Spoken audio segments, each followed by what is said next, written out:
Hello everyone, my name is Naman Goyal and today we are going to learn chapter 5 of class 9th Introduction to Euclid Geometry, right? देखो last lecture में हमने क्या देखा था कि what is postulate, what is axiom. ठीक है, दोनों लगभग सेम चीज थी। क्या थी एक बार रिवाइज देख लेते हैं कि ऐसे स्टेटमेंट जो ट्रू है और उनको प्रूव करने की जरूरत नहीं है, दोनों का सेम डेफिनेशन है ना। अपने को कंफ्यूज नहीं होना है कि सर अलग अलग है, नहीं। एक्सियम का भी यही डेफिनेशन है, ऐसे स्टेटमेंट जो ट्रू है पहले से ही हमने जज कर लिया है और उनको प्रूव नहीं करना है बस।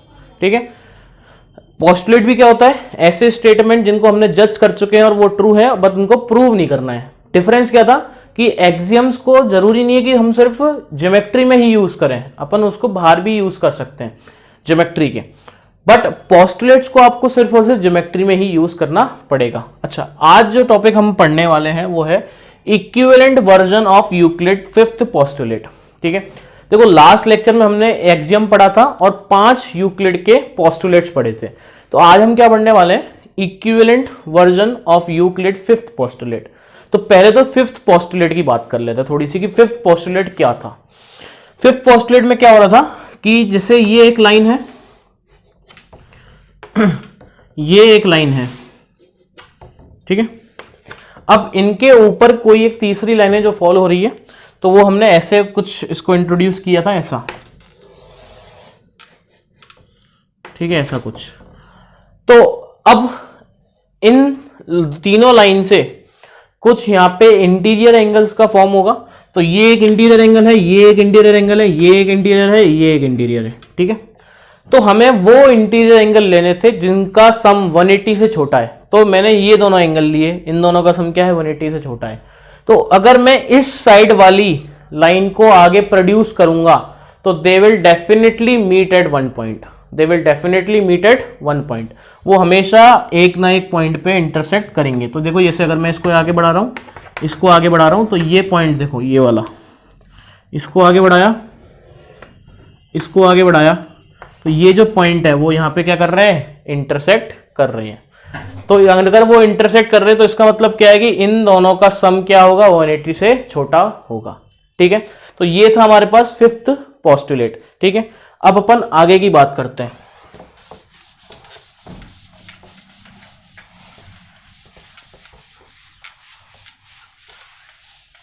ठीक है, नाउ नेक्स्ट इज, इसमें एक स्टेटमेंट है, अपन लिख लेते हैं, फिर उसको अपन समझेंगे कि क्या वो स्टेटमेंट किसके बारे में है और वो क्या है। ठीक है, तो लिख लेते हैं पहले, for every line L, for every line L and for every point P, for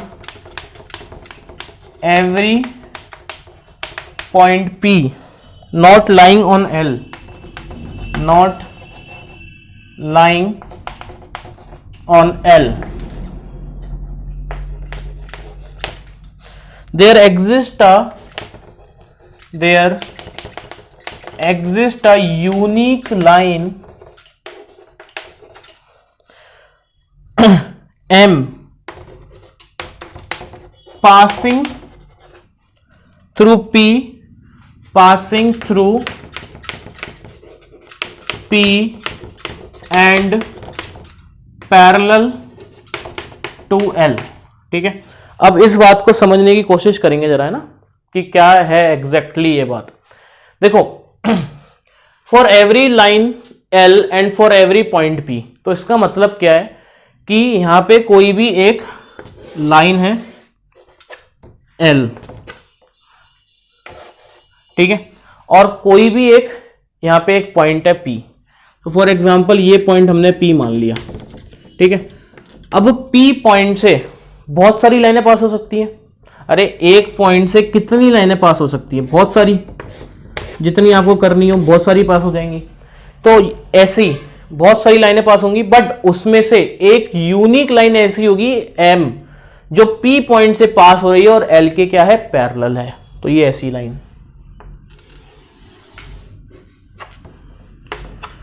ठीक है, तो ऐसी हमें एक ना एक यूनिक लाइन तो मिलेगी M, जो इस P पॉइंट से पास हो रही है और इस लाइन L के क्या है, पैरेलल है।